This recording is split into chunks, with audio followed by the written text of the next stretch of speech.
Selamat pagi, bertemu lagi dengan saya Sony Hartono. Kali ini kita akan belajar terkait dividen saham. Seperti kita ketahui, masing-masing perusahaan mempunyai kebijakan yang berbeda-beda terkait dividen. Ada perusahaan yang rutin memberikan dividen tunai setiap tahun atau pada periode-periode tertentu. Ada pula perusahaan yang memberikan opsi stock repurchase atau pembelian saham kembali oleh perusahaan, sehingga pemegang saham mempunyai pilihan untuk menjual sahamnya kepada perusahaan dan mendapatkan uang tunai.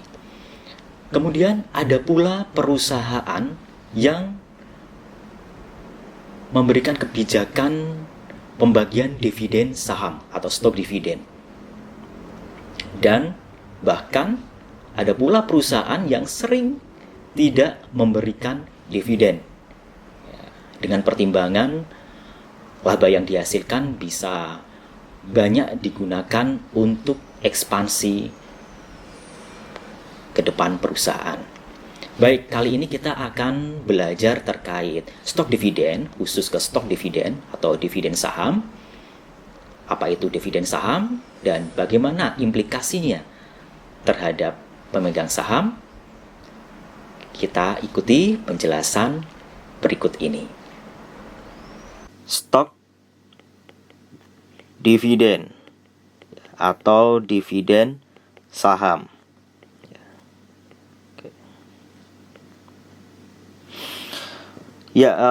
Misalkan sebuah perusahaan yang listing di bursa ya, emiten. Ya, misalnya kita istilahkan aja dia punya kode saham nih ya, saham ABCD gitu ya, saham dengan kode ABCD. Ya.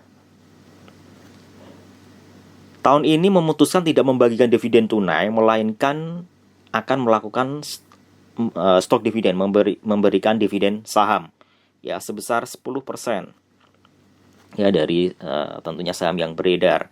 Ya, misalkan saham yang beredar itu jumlahnya ini ya, jumlahnya misalkan saja jumlahnya 1 miliar lembar. Ya, 1 miliar lembar yang beredar ya. Yang beredar. Nah, jadi berapa? 10%-nya jadi 100 juta lembar ya. Sehingga ya setelah stok dividen ya jumlahnya menjadi yang beredar totalnya menjadi 1,1 miliar lembar.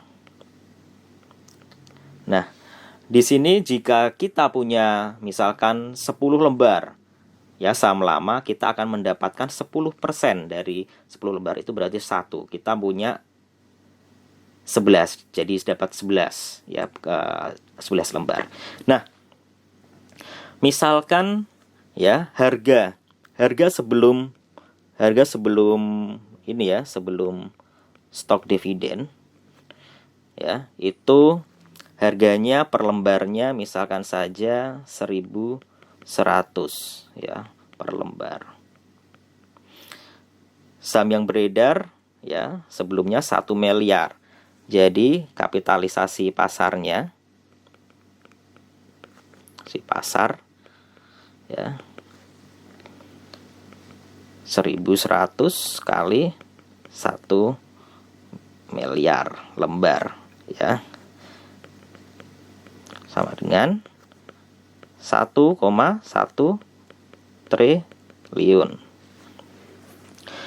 Nah, dividen saham ya, stok dividen itu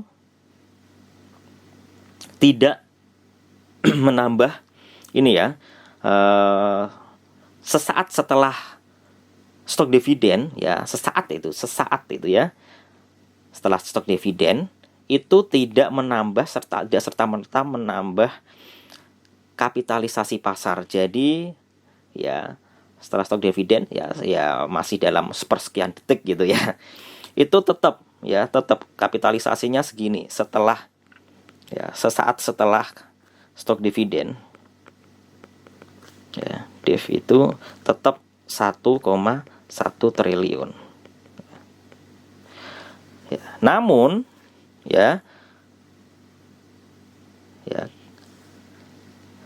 harga per lembarnya tentunya kalau saham beredarnya bertambah, kapitalisasinya tetap, berarti harga per lembar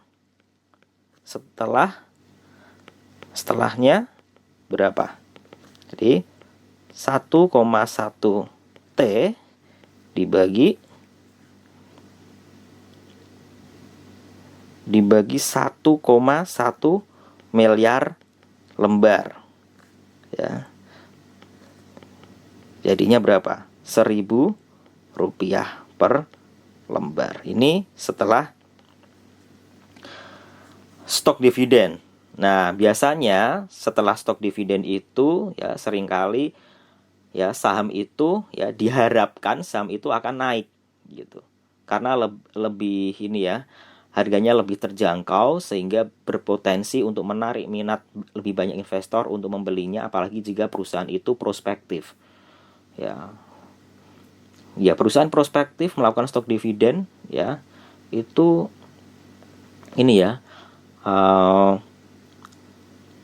memberikan sinyal bahwasannya perusahaan tersebut ketika tidak membagikan dividen tunai, uang yang seharusnya bisa dibagikan menjadi dividen tunai akan digunakan untuk ekspansi perusahaan, kasnya lebih banyak, cash flow-nya lebih banyak, sehingga perusahaan punya potensi untuk ekspansi ke depan. Dan tentunya harapan investor dengan ekspansi yang bagus, yang lebih besar, potensi kenaikan growth perusahaan, kenaikan labanya itu akan lebih besar, sehingga tercermin dengan kenaikan harga sahamnya. Jadi dengan stok dividen itu harapannya sahamnya akan naik, nanti dapat kompensasi capital gain sebagai pengganti dividen tunai itu Nah, bedanya apa dengan stock split? Nah, ada yang namanya stock split. Stock split, split dipisah, pemecah. Nah, stock split ini bentuk lain dari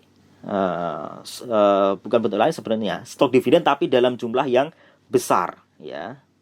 Stok dividen dalam jumlah yang besar. Biasanya itu lebih dari 25%. Kalau ini tadi kan 10% Jadi beberapa akuntan mungkin kesepakatan gitu menyepakati bahwa kira-kira lebih dari 25% itu dianggap stock split. Misalkan dua saham baru untuk satu saham lama. Atau dengan kata lain satu saham lama dipecah menjadi dua saham baru. Ini tuh sama dengan 100% stok dividen. Yang beda apa? Yang beda antara stok dan dividen selain itu tadi, selain proporsi jumlah saham baru yang beredar. Kalau tadi kan stok dividen di sini 10%, kalau ini kita ambil contoh stock split yang 100%. Selain itu apa perbedaannya? Cuma di pencatatan. Kalau stock split stock split itu ini tentunya jumlah saham yang beredar itu bertambah sama juga stok dividen juga demikian, dan par value saham akan menurun secara proporsional itu sama seperti halnya stok dividen, tapi yang stok dividen bedanya ada transfer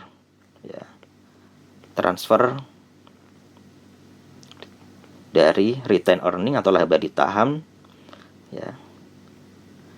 retain earning ke akun ini ya, capital stock ya.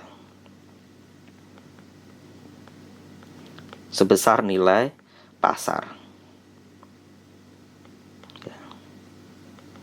Atau transfer dari laba ditahan ke ini ya, modal di store, menambah modal di store ya. Jadi itu implikasinya stock dividen ataupun stock split ya.